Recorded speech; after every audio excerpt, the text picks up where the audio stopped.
Friday की 550 point की Nifty की रैली के बाद आप यही सोच रहे होगे कि मार्केट का क्या बॉटम बन गया। महाराष्ट्र के अनएक्सपेक्टेड रिजल्ट आए, झारखंड में ऑलरेडी एक्सपेक्टेशन के हिसाब से हुआ, और अब अगर आप ये सोच रहे हो कि मार्केट यहाँ से कहाँ जाएगा, तो डेफिनेटली ये वीडियो आपके लिए है। मैं आज की वीडियो में आपको बताऊंगा कि आने वाले हफ्ते में आपको कौन से स्टॉक पे ध्यान रखना है, क्या व्यू हो सकता है, और क्या मार्केट मीडियम टर्म के लिए घूम गया।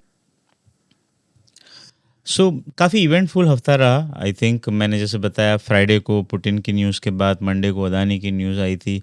उसके बाद में ट्यूसडे को थोड़ा और उनका स्टेटमेंट आता है। बाय द वेडनेसडे हमारे यहाँ पे और ज़्यादा वॉलेटिलिटी हो गई थी, और ऑलरेडी महाराष्ट्र इलेक्शन थे जिसकी वजह से एक दिन की छुट्टी थी, फिर एग्जिट पोल थे, उसके बाद फ्राइडे और सैटरडे संडे को रिजल्ट आए। तो महाराष्ट्र इलेक्शन में एक चीज़ तो बहुत ही क्लियर है कि अब बीजेपी ने जिस हिसाब से परफॉर्म किया है, and to be very honest, जिस हिसाब से लास्ट वाला पॉइंट मैं कवर करना चाहूँगा कि स्टेट इलेक्शंस के आउटकम आए हैं, I think that is tremendous. Maharashtra में जो महायुति अलायंस है, which is BJP plus Shinde ji की जो शिवसेना है, और एनसीपी अजित पवार जी का, उन्होंने लैंडस्लाइड विक्ट्री की है। और मेरे हिसाब से 235 out of 288 is unexpected, to be very honest, because Maharashtra के इलेक्शन में इतनी मेजोरिटी एक सिंगल अलायंस को आज तक नहीं मिली है। That is what my understanding. अगर आपको लगता है इसमें कुछ फैक्ट चेक मिस्टेक है तो आप प्लीज़ मुझे कमेंट करके बताइए। अब जो झारखंड था, झारखंड में महागठबंधन जो है, झारखंड मुक्ति मोर्चा और आईएनसी प्लस आरजेडी, उनको जीत मिली है। उनको 56 आउट ऑफ 81 सीट मिली है, और जेएम के लीडर जो है हेमंत सोरेन जी, वो चीफ मिनिस्टर बनेंगे। महाराष्ट्र डेफिनेटली अभी भी क्लैरिटी एक्सपेक्ट कर रहा है। बट सी, आपको एक चीज़ समझनी है, जो मुझे ऐसा लगता है, जिस हिसाब से बीजेपी का महाराष्ट्र में परफॉर्मेंस है, वो दो चीज़ क्लेरिफाई करता है कि अगले 3 साल इंडिया में पॉलिटिकल स्टेबिलिटी का इशू नहीं होना चाहिए। देखिए, कुछ आएगा फ्यूचर में तो बोलना मुश्किल है, बट इस हिसाब से जो डेटा उभर के आ रहा है, जिस हिसाब से political stability, state which is as important as Maharashtra, जो इकोनॉमी के पॉइंट ऑफ व्यू से बहुत इंपॉर्टेंट है, जहाँ पे स्टॉक एक्सचेंजेस है, जहाँ पे सारे बड़े कॉर्पोरेट्स के हेड ऑफिस, जहाँ पे आप समझिए कि हाईएस्ट टैक्स पेयर है, highest number of tax file होता है। मुझे लगता है from that perspective it is very important कि यहाँ पे कौन से सरकार है, एंड जिस हिसाब से Mahayuti which happens to be BJP, Shiv Sena plus NCP, that's a clear message that in a very medium term perspective India में पॉलिटिकल इशू नहीं है ना। What does that mean? This mean कि शायद एफआईआई को थोड़ा भी, बहुत जो डर था, मुझे लगता है वो थोड़ा कम होना चाहिए। इन सम और अदर वे एफआईआई क्या वापस आएंगे, ये शायद हमें एक्सपेक्ट करना चाहिए। एटलीस्ट अगर 4-5 सेशन तक हमें पॉजिटिव कैश के फिगर मिलते हैं तो हम ये सोच सकते हैं, लेकिन अभी थोड़ा सा अर्ली होगा मेरे हिसाब से ये अज्यूम करना कि जस्ट बिकॉज एक स्टेट इलेक्शन की वजह से उनका आउटलुक चेंज हो जाएगा। बट अब बात करते हैं कि इसका मतलब क्या है। देखिए, Jharkhand as a state is very very important from a minerals and mining point of view. तो मुझे लगता है वहाँ पे जो महागठबंधन आया है, और मुझे लगता है कि एक कंटिन्यूएशन ऑफ है। वहाँ पे भी ऑलरेडी महागठबंधन की सरकार थी, वहाँ पे ऑलरेडी इसी तरह की चीज़ें चल रही थी। तो उस पॉइंट ऑफ व्यू से मुझे लगता है रिसोर्स सेक्टर्स जो है, मिनरल्स जो सेक्टर हैं, कोल माइनिंग, उनको बहुत ज़्यादा इम्पैक्ट नहीं होगा। इनफैक्ट वो मेरे हिसाब से ठीक ठाक ही रहेगा। देख, पॉलिटिकल इंस्टेबिलिटी इन सम वे ये एक मार्केट को अच्छा सिग्नल नहीं देती है। So I think this is a very good news. Both the states have done good. BJP के लिए अच्छा है, कंट्री एज अ होल मुझे लगता है वांटेड दिस, अदरवाइज इतना लैंडस्लाइड विक्ट्री नहीं आता। अब हम बात करते हैं कि क्या मार्केट का बॉटम बन गया है। देखिए, मेरे हिसाब से ग्लोबल फैक्टर बहुत ज़्यादा इस वक्त इम्पॉर्टेंट है, बिकॉज जो यूएस में हो रहा है, डॉलर इंडेक्स पर्टिकुलरली के साथ में, वो एक चीज़ डिसाइड करता है कि in a very near term मुझे लगता है कि डॉलर इंडेक्स का जब तक टॉप नहीं बनता है, तब तक हमें ये एक्सपेक्ट नहीं करना चाहिए कि मार्केट का आपका जो है वो बॉटम बन गया। सी, आप ऐसा मान सकते हो कि मार्केट बाय एंड लार्ज आपका बाउंस बैक कर रहा है, लेकिन 107 के आसपास है। आप डॉलर इंडेक्स पे, और इसने बहुत ही मेजर हर्डल को क्रॉस किया। थोड़ी देर में हम चार्ट भी देखेंगे। तो आप देखिए, जब तक 105 के ऊपर है डॉलर इंडेक्स, मुझे लगता है थोड़ा-सा हमारे यहाँ पे दिक्कतें बनी रहेगी, और डॉलर इंडेक्स मुझे लगता है 113-14 तक जाना चाहिए। Now dollar stronger, that means the money is going back to the USA, जो उस वहाँ से बाहर निकला था। नाउ यूएसए में अगर मनी वापस जा रहा है, तो वो जो पैसा है वो इवेंचुअली इमर्जिंग मार्केट से पुल ऑफ हो रहा है, और स्पेशली कंट्रीज लाइक इंडिया जहाँ पे ऑलरेडी एक्सपेंसिव वैल्यूएशंस है। तो अब मुझे लगता है हमारे यहाँ के बाउंस बैक जो है उसको हम थोड़ी देर में चार्ट पे एनालाइज करेंगे, बट आप एक समझिए, डॉलर इंडेक्स का वीक होना ज़रूरी है फॉर अस टू से कि हम लॉन्ग टर्म या मीडियम टर्म के पॉइंट ऑफ व्यू से बॉटम हो गए। नाउ एक चीज़ और जो समझनी है आपको, कि ग्लोबल मार्केट में बिटकॉइन ऑलमोस्ट 100,000 के आसपास आ गया, 1 लाख के आसपास आ गया। Now what does that also mean? It's a risk on, मतलब after Trump coming into the government and he is setting up a special policies for the bitcoin, and शायद उसको लीगल टेंडर भी घोषित करने का वो प्लान करें and all. तो now what is happening in a global market, money is moving towards more riskier asset class than an country जहाँ पे वैल्यूएशन एक्सेसिव है। तो I think with that perspective शायद इंडिया में से पैसा निकल के वहाँ पे भी जा रहे हो। ओके, सो अब सीधे चार्ट पे चलते हैं, और आप ये देखिए, अभी जो चार्ट है वो है निफ्टी का, और आई थिंक मैंने 3 बार आपके साथ में वीडियो किए थे। पहला मैंने जब किया था 25,400-500 था, उसके बाद में 24,300 पे मैंने किया था, और उसके बाद में फिर मैंने 24 पे किया था। तो मोटा मोटी आप समझिए 25,500 से आप शॉर्ट हो मार्केट में। और कल आई थिंक पहला ऐसा सेशन था जब हमने एक कंसिडरेबल पुल बैक देखा है। तो हुआ क्या है, आपको ये समझने की ज़रूरत है। देखिए, ये जो लार्ज हेड एंड शोल्डर है, ये मेरे हिसाब से अभी भी काइंड ऑफ आप ऐसा मान सकते हो वैलिड है, और ये शायद ये नेकलाइन रीटेस्ट हो रहा है। तो हेड एंड शोल्डर मतलब क्या होता है? It's a bearish pattern. ये हेड है, अ, ये आपका शोल्डर है, और ये आपका शोल्डर है। Now what does that mean, कि अगर लार्जर हेड एंड शोल्डर का रीटेस्ट हो रहा है, तो जब तक ये फॉलिंग ट्रेंड लाइन के हम ऊपर नहीं जाते, ये आप मान लीजिए 24,100 24,200 का लेवल मान के चलिए, तब तक हम ऐसा बोल सकते हैं शायद ये यहाँ से गिव अप करे।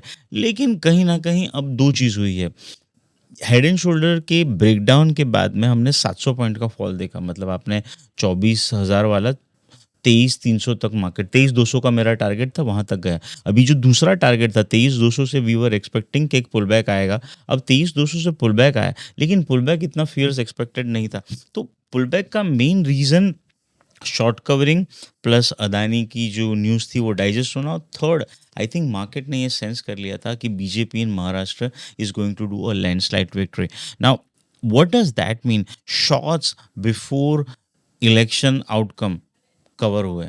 तो data has a very very simple thing कि बहुत शॉर्ट कवर हुआ है, लॉन्ग तो बिल्डअप नहीं हुआ है। मुझे लगता है कि मंडे को, मतलब कल जो है वो मार्केट गैप से खुलेंगे। गैप से खुलने के बाद शायद हम 23,900 पे क्लोज हुए, तो 201 पॉइंट हम देख सकते हैं 24,100 के आसपास। वहाँ पे मुझे लगता है गिव अप कर देना चाहिए 24,100 150। In fact 24,200 upper end of the range है, जहाँ पे शायद मुझे लगता है वापस मार्केट में अगर बिकवाली है, अगर वीकनेस है, तो वहाँ पे मुझे लगता है वापस आएगा। तो 24,200 के ऊपर जाएंगे तो फिर हम एक बार के लिए बोलेंगे कि अब हम 24,500 के लिए जाएंगे, और 24,500 के ऊपर मुझे लगता है ये फॉल जो है ये ख़त्म हो गया, और अब हम शायद लॉन्ग टर्म के लिए वापस बुलिश थे वो शुरू हो गए। बट अगर हम 24,100 24,200 के आसपास रुकते हैं, तो मुझे लगता है वापस जो है मार्केट पुल बैक करेगा। तो ये हेड एंड शोल्डर इंटैक्ट है। पुल बैक जो था फ्राइडे का बहुत स्ट्रांग है। पुल बैक शॉर्ट कवरिंग की वजह से था। इलेक्शन आउटकम समवेयर मार्केट वो sensing a landslide victory, some sort of a confidence. FII का सेलिंग रुका है। मेरे हिसाब से ये हमें अब पता चलेगा कि फिगर क्या आते हैं। बट बाय एंड लार्ज अगर मुझे पूछो तो निफ्टी इन अ नियर टर्म, अब जब तक आप 23,500 के नीचे नहीं जाते हो, तब तक आपको स्टैंड पुल बैक का रखना है। पुल बैक कहाँ तक आएगा? 24,100 से 24,200 के बीच में। ओके, अगर आप बेयर थे, तो मेरे हिसाब से एक बहुत बड़ा डिसअपॉइंटमेंट कह सकते हो जो रहा है, वो है बैंक निफ्टी रहा है। और बैंक निफ्टी का ये जो ब्रेकडाउन था, ये ब्रेकडाउन के बाद में समवॉट हमने एक्सपेक्ट किया था कि एटलीस्ट उसे 49,600 के नीचे चला जाना चाहिए था। और आई थिंक मैंने पिछले वीडियो में लास्ट वीक में ये आपको बात भी की थी। बट आई थिंक ये जो अदानी वाली न्यूज़ के दिन 49,780 समथिंग से आप घूमे हो, और उसका ये जो फॉलोअप आया है, दैट टेल्स यू कि बस ये जो रीजन है 50,000 से 49,600, ये 400 पॉइंट की रीजन में बैंक निफ्टी को आपको छोड़ देना चाहिए। यहाँ बैंक निफ्टी ट्रेडेबल रेंज नहीं, और यहाँ पे एक आप ऐसा कह सकते हो कि बहुत स्ट्रॉन्ग डिमांड है। और मैंने आई थिंक पास्ट में 3-4 बार मेरे सांवत वाले वीडियो में मैंने ये कहा है, कि आईसीआईसीआई बैंक में वीकनेस नहीं है। तो अगर आईसीआईसीआई बैंक में वीकनेस नहीं है तो बैंक निफ्टी बहुत ज़्यादा कैसे घटेगा? बट समवेयर आई थिंक जो मंडे को फॉल आया था उसमें ऐसा लगा था कि एक बार के लिए हम ब्रेक डाउन कर देते हैं। तो आई थिंक मुझे लगता है कि ये जो पुल बैक आया है बैंक निफ्टी में, ये कितना सस्टेन होता है ये मुझे नहीं पता, बट एक बार के लिए आप ऐसा मान सकते हो कि आप 51,500 51,600 की रीजन में जाने के बाद क्या बिहेव करते हो वो डिसाइड करेगा कि अब मार्केट कहाँ से जाएगा। तो मुझे लगता है कि you are approaching a resistance zone, but at the same time bank Nifty जिस हिसाब से घूमा है, आपको एक बार के लिए अपना जो बेरिश स्टैंस है उसको कम करना चाहिए। 51,600 के ऊपर मुझे लगता है आपको उसके बाद जो पुल बैक आएगा उसमें खरीदने की कोशिश करनी चाहिए। अदरवाइज ये जो पूरा स्ट्रक्चर है ये सम सॉर्ट ऑफ डिस्ट्रीब्यूशन दिखता है। अब ये कैसे अनफोल्ड होगा ये बोलना मुश्किल है। देखिए इस वक्त मैं इन सारी चीज़ों को ध्यान में रख के एनालाइज कर रहा हूँ कि देखिए एफआईआई का फिगर सैलरी बहुत बड़ा सेल था, वो एब्जॉर्ब हो चुका है। महाराष्ट्र के बम्पर विक्ट्री आई है, बीजेपी कंटिन्यूएशन है। Eight the same time Adani की न्यूज़ थी जो डाइजेस्ट हो चुकी है, और मुझे लगता है म्यूचुअल फंड और डोमेस्टिक का जो इनफ्लो था वो तो कंसिस्टेंट है ही। तो न्यूज़ फ्लो में कोई चेंज नहीं हुआ है, लेकिन मुझे लगता है मार्केट सेंटिमेंट्स बहुत ज़्यादा चेंज हो जाएँगे। लोग बोलेंगे यार ये तो इसकी वज़ह से हम गिर नहीं रहे हैं, तो जो आपको मार नहीं सकता वो आपको और ज़्यादा स्ट्रॉन्गर करता है, something like that. So FII selling is not pulling the market down, तो क्या ये और ऊपर ले जा रही है? तो मुझे लगता है अगर हमें ऊपर जाना है तो एटलीस्ट 51, 700, 800 की रेंज बैंक निफ्टी में क्रॉस करनी चाहिए। तो बाय एंड लार्ज मुझे ऐसा लगता है कि आपको अभी के लिए ऐसा मानना है कि फ्रेश बिकवाली नहीं करनी है, और फ्रेश अगर बिकवाली करनी है तो 51,800 आने के बाद में वहाँ अब क्विकली हम सारे सेक्टरल इंडाइसेस देख लेते हैं। मेरे हिसाब से वो जो है वो आपको क्लैरिटी देता है। तो मिड कैप से शुरू करते हैं। देखिए मिड कैप मेरे हिसाब से लास्ट 3-4 दिन में जो वीकनेस आई थी और मंडे को फॉलो अप आया था, मुझे लग रहा था कि ये शायद it should have broken down, but somehow नहीं गिरा। तो अब 12,000 के नीचे ही मिड कैप में आप वीकनेस का सोचना। मैं मिड कैप निफ्टी की बात कर रहा हूँ, मिड कैप से भी। फाइनेंस ये ब्रेकडाउन था गाइस, फॉलो अप नहीं आया। ये देखिए as a price action trader what I have realised over a period of time, देखिए मैं बहुत सारा मैक्रो एनालिसिस करता हूँ, क्वांटिटेटिव सिस्टम करता हूँ, लेकिन भाव को तो बिहेव करना पड़ेगा, और अगर भाव घूमता है तो आपको घूमना पड़ेगा। तो इस वक्त जिस हिसाब से फिन निफ्टी ऊपर आया है along with the bank Nifty, मुझे लग रहा है ये जोन वही है जहाँ से लास्ट टाइम हम गिरे थे। ये जोन में सेलिंग आएगी ये बोलना मुश्किल है इस वक्त, बट ये डेफिनेटली वो जोन है जहाँ से मार्केट एक बार के लिए शायद पॉज ले सकता है। तो नॉट सो मच मेरी was gaga on the finance also. Let's look at 500 head and shoulder का ब्रेकडाउन था, जितना बड़ा टारगेट प्रॉमिस कर रहा था उस हिसाब से अच्छा पुल बैक माना जाएगा। मुझे लगता है 22,500 के ऊपर अगर मिड कैप अपना CNX 500 जाता है तो मुझे लगता है एक बार के लिए आपको यहाँ पे भी शॉर्ट का व्यू जो है वो गिव अप करना चाहिए, बिकॉज दैट मीन्स कि लार्जर ब्रॉडर मार्केट के अंदर में जो है वो मार्केट घूमने की तैयारी कर रहा है। तो मुझे लगता है कि in a very near term आप ऐसा मान के चलो मार्केट ने बहुत अच्छा रिवर्सल दिया है अक्रॉस सेक्टरल, और अब अगर घूम रहा है और इसके बाद अगर सर्टन की लेवल्स निकल जाते हैं तो मुझे लगता है कि your attempt should be buy on decline. Okay, let's look at small cap. Small cap भी देखिए ब्रेकडाउन था, साइडवेज था, डाइवर्जेंस के साथ पुल बैक आया। मुझे लगता है 18,000 मतलब 17,700 के आसपास 18,000 के ऊपर मुझे लगता है हम स्मॉल कैप में रिव्यू लेंगे। लेकिन देखिए एक चीज़ जो मुझे अभी भी थोड़ी सी डिस्कम्फर्टिंग लगती है, ये जो पूरा का पूरा स्मॉल कैप है, ये जून है और जुलाई, अगस्त, सितंबर, अक्टूबर, नवंबर, तो ऑलमोस्ट 5 महीने का ये साइडवेज जोन था, और 5 महीने के साइडवेज जोन को आपने ब्रेक डाउन किया, और इतने बड़े साइडवेज जोन का मतलब है बहुत हैवी डिस्ट्रीब्यूशन है।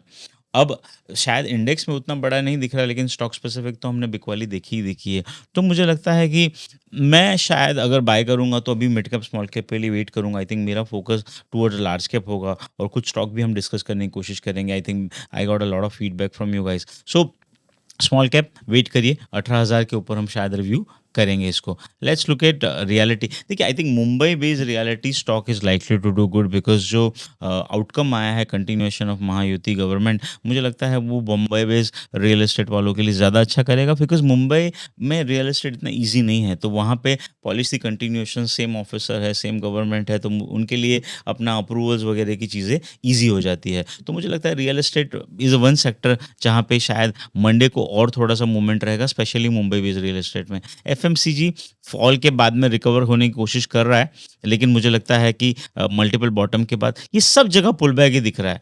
IT is the only sector, I think मैंने लास्ट वीक के वीडियो में भी ये कहा था, आईटी एक ऐसा सेक्टर है जिसमें जो ब्रेक आउट आ रहा है ये बहुत बड़ा हो सकता है। टीसीएस, इन्फोसिस, विप्रो, मुझे लगता है all is likely to good. IT is something जो शायद क्लियर मोमेंटम विनर रहेगा। प्राइवेट बैंक थोड़ा-सा इश्यू है बिकॉज़ आप देखिए एक्सिस, कोटक वेट कर रहे थे और एचडीएफसी, आईसीआई गिर नहीं रहे थे। तो मुझे लगता है private bank is reasonably priced. मैंने लास्ट टाइम भी कहा था उतना बड़ा प्रॉब्लम नहीं है। Consumer durables again not out of the woods, हम देखेंगे इसको 40,000 के ऊपर जाता है तो। ऑटो ऑटो में तो क्लियर फॉल है। इनफैक्ट ये जो फॉल है ये पुल बैक मुझे लगता है 24,500 तक जाएगा और वहाँ से उसके बाद में आप वापस एक बिकवाली देखोगे। 24,500 का मतलब यहाँ से 1000 पॉइंट और हो जाता है, मतलब 3-4% और। सो मुझे लगता है फ्रॉम दैट पर्सपेक्टिव आपको ऑटो शॉर्ट टर्म में मोमेंटम हो सकता है। फार्मा मैंने कहा था सपोर्ट पे है, घूमेगा। हेल्थ केयर ठीक लगता है। Oil and gas, I think last time भी हमारी बात हुई थी, ऑयल एंड गैस मुझे अच्छा लग रहा था। रिलायंस टू बी पर्टिकुलरली जिस हिसाब से घुमा है, सी ओवरऑल स्टॉक है, लेकिन मुझे लगता है कि in a very near term आप ऐसा मान सकते हो कि oil and gas sector oversold है, to be very particular, right. Consumption, multiple bottom, infra, wow beautiful chart. Infra के स्टॉक्स को हम मंडे को रिव्यू करेंगे। आई थिंक कंजम्पशन के बाद infra is something which is looking good. So infra अच्छा लग रहा है, रियलिटी अच्छा लग रहा है और in a very near term auto का पुल बैक अच्छा लग रहा है, ठीक है। PSU beautiful double bottom, beautiful double bottom. I think this is nothing but SBI chart. Let's see कितना बाउंस बैक आता है। मैं पीएसयू से थोड़ा परहेज करूंगा। मैंने बैंक ऑफ बड़ौदा शॉर्ट दिया था, मेरे शॉर्ट के बाद 7-8% गिर गया, बड़ा पुल बैक आया है। मेटल, मेटल नहीं बाय करूंगा मैं, अभी भी वीकनेस है चार्ट में, कोई उतना बड़ा स्ट्रेंथ नहीं है। तो गाइज अगर मैं सेक्टरल देखता हूं तो मुझे एक ही चीज़ समझ में आती है कि other than few major sectoral indices अभी भी मार्केट में उतना ट्रेंड रिवर्सल के मौके नहीं दिख रहे। जो what I feel is that Nifty आपका जो 24,200 है वो रीजन, बैंक निफ्टी 51,700-800 का रीजन, मिड कैप मुझे लगता है 12,500 और स्मॉल कैप 24,000, ये कुछ लेवल है जो आपको ध्यान में रखनी चाहिए। ऑटो अच्छा लगता है आने वाले वीक के लिए, मुझे लगता है ऑटो में पुल बैक हो सकता है। सबसे अच्छा मुझे इंफ्रा लगा, इंफ्रा में मुझे लग रहा है कि बहुत अच्छा हो सकता है। मुंबई बेस्ड रियल एस्टेट मुझे लगता है अच्छा करेंगे आने वाले वीक में, right. So let's look at the some stocks जो शायद हम ट्रेड कर सकते हैं आने वाले वीक के पर्सपेक्टिव से।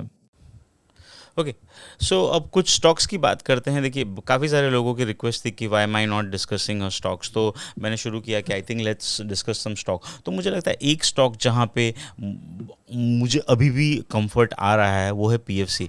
आई थिंक पीएफसी 478 के आसपास है। मुझे लगता है ये स्टॉक में हम लोग ने लास्ट वीक में बाय दिया था, हमारे ऐप के ऊपर हम लोग ने कॉल स्प्रेड किया है। मुझे लगता है ये एक्सपायरी शायद 500-505 के आसपास जा सकती है, तो फ्रॉम दैट पर्सपेक्टिव इसको नज़र में रखना चाहिए। ये थोड़ा सा सेफर भी मानूंगा, वॉलेटाइल रहता है लेकिन ये थोड़ा सा अच्छा है। देखिए दूसरा स्टॉक जो मुझे अच्छा लग रहा है इन अ वेरी नियर टर्म वो है टीसीएस। आई थिंक आईटी की हमारी बात हुई थी, आईटी में टीसीएस सबसे स्ट्रॉन्गर लगता है। और उसके बाद में अगर आप इन्फी को देखेंगे, beautiful inverted head and shoulder का ब्रेकआउट है। तो आईटी में टीसीएस, इन्फोसिस आप डिसाइड कर लीजिए जो मुझे लगता है अच्छा करने चाहिए। देखिए एक और stock oil and gas space से रिलायंस, थोड़ा सा पुल बैक हो सकता है लेकिन 1300-1350 की जोन है जहां तक अगर जाता है तो प्रॉफिट बुक कर लेना चाहिए। अभी 1265 का क्लोज है, तो आई थिंक 1300 के टारगेट के लिए हम इसको बाय कर सकते हैं। एलटीआईएम हमारे ऐप के ऊपर हम लॉन्ग है guys, beautiful sideways consolidation, head and shoulder का ब्रेकआउट। मुझे लगता है आने वाले हफ्ते में 6400 तक के हम लेवल एक्सपेक्ट कर सकते हैं। एज अ डिस्क्लेमर हम ऐप के ऊपर